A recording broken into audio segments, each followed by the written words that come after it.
listening service. Cherries that don't ripen. Music that, according to one of its first listeners, sounds like being beaten up by two very intelligent people. And a symphonic logic so absolute that it becomes a stranglehold of emotion and expression. Sounds fun, doesn't it?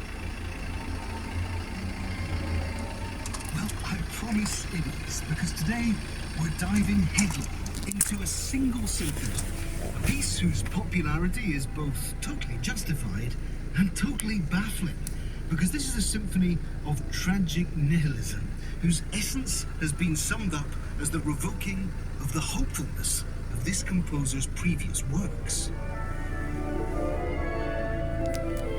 Yet this piece, first conducted by its composer in 1885 in Meiningen in central Germany, really is a concert hall favourite, which is weird, because it's a piece whose minor key intensity ought to be prefaced, I think, with a stark warning.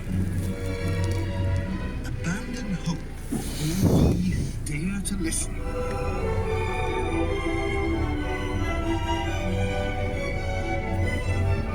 Have you got it yet? It's Johannes Brahms's Symphony No. 4 in E minor, an expressive vortex that we're going to lose ourselves in together today. Written by a composer who was fated then and is still today thought of as the most classical of all classical composers. Someone comfortable, cuddly, who composed warm baths of music for bourgeois consumption to make everyone feel better about themselves. The possessor also of the best beard in musical history, and who had some of the most worldly success in his lifetime that any composer has ever enjoyed. Brahms's first symphony was heard as Beethoven's 10th when it finally premiered in 1876, and his second and third were instantly loved too. His German Requiem, his chamber music, all of it beloved, all consoling, all Brahms. But that's only the surface, because the Fourth Symphony tears up all of those comforting ideas to start again, and to make us face what Brahms himself was facing in 1884 and 5 when he wrote this shattering music. The realization that the world of music and history that he knew was not destined to last. And instead of giving his listeners a vision of hope and joy, this Fourth Symphony makes sounds of oblivion, of implosion, of the end of the very tradition that Brahms himself was a part of.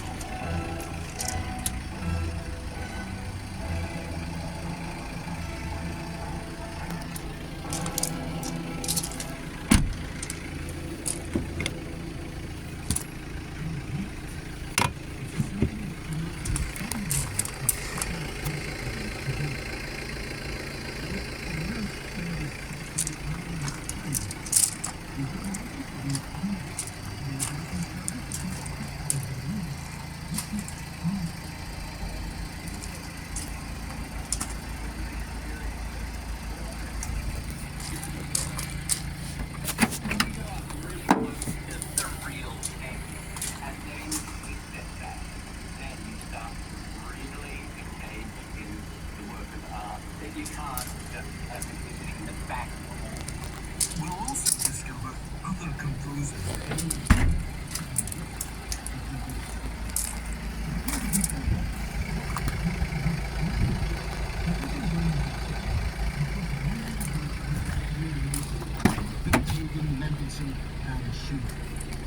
But actually, Hugo, in the Fourth Symphony, there's another composer whose music Brahms isn't just writing variations upon, he's outright stealing and rewriting. Johann Sebastian Bach.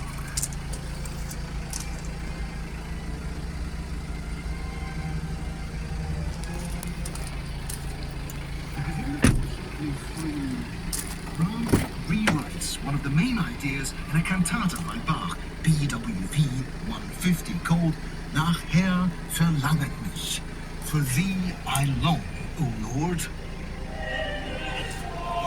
And this cantata's final movement is a chaconne.